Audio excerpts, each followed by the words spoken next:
Hey there, welcome to this week's edition of Professional Insights, brought to you by the National Referral Network and hosted by two incredibly handsome, charismatic, educated, sophisticated. What else can I say about the two guys named Mike Clark? Yes, we really are. We do have the same name and we kind of look alike, and we're both here. Hello. Good morning to you, sir. Good morning, Mike.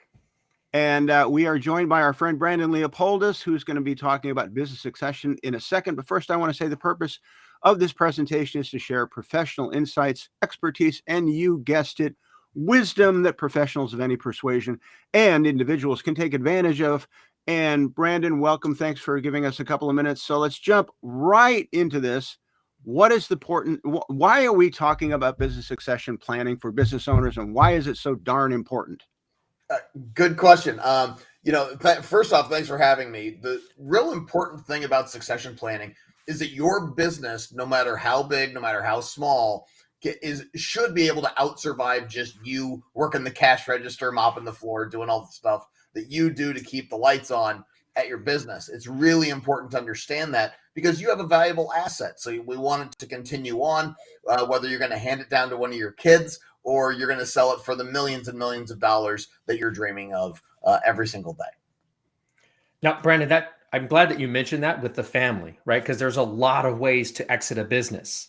And there is this difference between a succession plan and an exit plan. Can you go into kind of the difference between those two? Sure.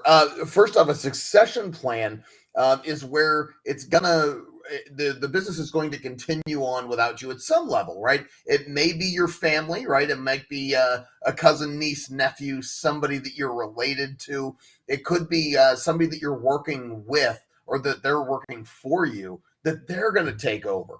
Now, an exit plan is exactly what it sounds like. You're getting the heck out of there. See you later. That also involves typically an estate planning attorney to make sure that you're going to get the most money that you can, but you're going to exit that business. It might even mean that business is going to shut down, but the succession plan is exactly what it sounds like. The business has succeeded enough where it's going to continue on without you, and we're trying to keep that business going, right? It's a little bit more than just handing the keys over. It also involves how to run that day to day. How does somebody come in there and take over when you're not there? They don't know to kick the copier in the right spot so it works. Are they both needed? I know that we talked a little about before we got on here, but kind of when we talk to attorneys about wills and trusts, right? Each one is a very specific tool. So when it comes to this aspect of business succession and exit, are they both needed? Yeah, they really are, because if you're gonna be succeeded, right, and you're gonna actually exit, those are two different things. The exit part of it is when you're no longer touching that business, you're no longer around, you're just driving by and waving, hoping everybody's having a good day over there. A succession plan is going to be how you exit that business, right? Are you going to sell it and then stick around and be an advisor to the new owner for a couple of years? Are you going to be involved with that transition so that your current customer base is comfortable with that new owner? Yep. Oftentimes nowadays, that's how we're doing it, regardless of whether you own a machine shop of some sort or it's a law firm that you're exiting. Brandon, we are aware, we were doing a little bit of homework, and we became aware that about 1 in 5 businesses that want to sell actually sell. So what are business owners doing wrong? Why can't they just hang out a shingle and hang out a sign and say for sale, have somebody drive by and just write a check? Why doesn't that happen? It's often not so much that they're unable to be sold. It's just that you haven't presented it the right way. One of the big things before you sell a business is you got to clean it up a little bit, right? Mm-hmm. You want to make your business as easy to run for somebody else as it is for you. And that may not be so easy. But oftentimes, if you can systematize things, right, you can automate. If you can make it real easy so you don't have to tell them where to kick the copier to make it work. It doesn't involve you sticking around and being the only person. It makes it a lot more valuable. If you look at it from a franchise perspective, McDonald's is so valuable because they've dummy-proofed the whole system, right? You're not going to burn McDonald's fries because their fryers are automatic. They've made it so everything is really easy to use, even though it takes some work still. They wanted to make sure that no matter what you did, no matter what your background is, you're trained to go ahead and run that business just like the one down the street. If we can make your business the same way, regardless of the industry, it makes your business that much more valuable because somebody stepping in knows that they're bound to succeed because it's going to be easier for them than if they buy a competitive business. There's So essentially there's two goals: systematize the business, and I don't know how else to say this, but dilute the owner of the business. The owner needs to, the business needs to be able to run without the central figure. And most businesses are way, small businesses at least, are way too owner centric. Is that correct?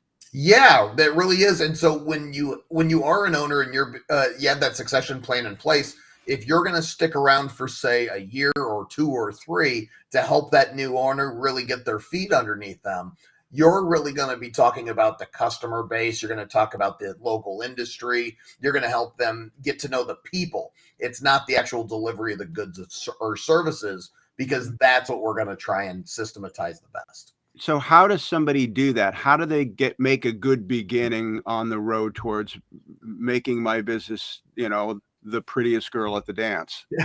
Yeah. So good question, Mike. I think that's one of the biggest things is you need to start right now.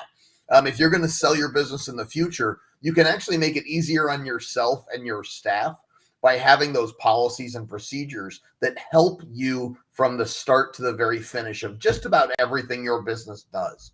That includes saving the names of your files, right? This isn't a lawyer putting this together. This is inside your business. But everything from naming files on the computer system to how an order comes in to the time it gets delivered. If you can outline those policies and those procedures that you have around the business and everything a business does on a day-to-day basis, man, you're going to be ahead of the game. And so, Brandon, there's a lot of things, right? There's the psychology behind it, right? Separating, hey, this is my baby, but then there's all the market influences that happen. And so what are you seeing in the market that's happening to business owners? And what questions should they be asking to kind of jump these hurdles or, avoid the landmines, if you will? How does someone get started?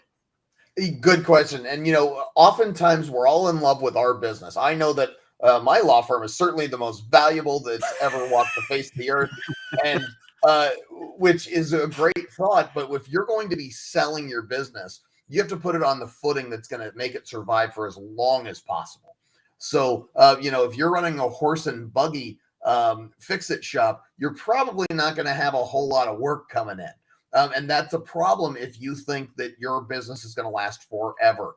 If you look at the original, say, S&P 500, a lot of those businesses are gone despite their product still being out there in the market.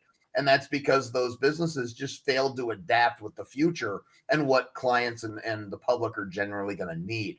So one thing is to take a look at what you're doing and figure out how you can make it even more relevant moving into the future. Somebody that's going to buy your business isn't just buying it because it's got a really good, intellectual property. It's got a great trade name. It's also because they want to be able to make money in the future for as long as possible.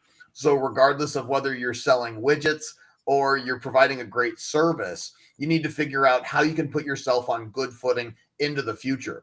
Oftentimes that just means automating some things. Other times it's going to be where you need to revamp some things in your business, not just doing it the same old way that it's always been done. Okay. So Brandon, we've now come to shameless plug time.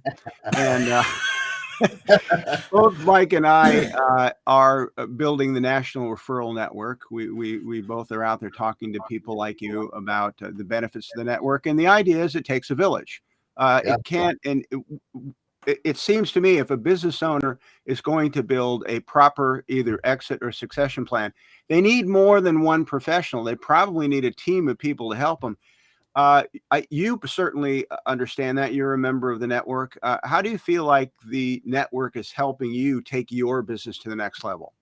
Yeah, well, you can't do anything all on your own, right? I can certainly practice law. I can run my business a little bit, but I don't know the first thing about filing my own taxes, right? I need somebody for that. I also don't know necessarily how to build and operate a website. I don't know the ins and outs of Facebook marketing. And no matter how much I educate myself on that, I still have to do my job. And so anytime you're working with a client, you might be able to do one or two things really, really well. And from there, if you're going to take care of a client, you're going to need those thought leaders. You're going to need those people that really know their stuff in their given profession. And by having that outlet to a network of trusted professionals, that's going to make a big difference, because when you can be that source of the answer when a client has a question, even if you're not the one delivering that, you're going to reap the benefit and the social proof of being able to be part of the solution. And that's really what the network is really great for, is that the solutions are right there for you. Brandon, that is a better plug than I ever could have conceived. I was of. thinking, Thank Mike, you I for was that. thinking the same thing. Great. I'm like, well, That all was right, then great. we're done here. I'll be taking over next week. Yes, you will. You'll be hosting next week. As we wrap up here, if you are an individual, particularly a business owner watching this, we really hope that this was valuable and that you took away some things you didn't know. If you're an individual watching that, or rather, if you're a professional watching this, you can see the NRN link in the lower left-hand corner. Click on it or copy, cut and paste it, I guess, right, Mike? Either Go way. to the website. No. Either Oh, way, all of either it. way. It'll all be in the description I'm below. technologically challenged, so bear with me for a second. But Speaking of go to the teams, website, check it out. We're growing. We're always looking for new members who can add additional dimensions to everybody's world. It's that rising tide raising all ships. Check it out. You won't be sorry you did. And Brandon, we just want to say thanks very much for sharing with us what you shared with us. Mike, any final thoughts before we say goodbye? as always, Brandon, thank you for the time. Certainly appreciate it. Appreciate you being part of the network. Like Mike said, if any questions that we can answer, please comment. Please reach out to any one of us. We're happy to help in any way that we can.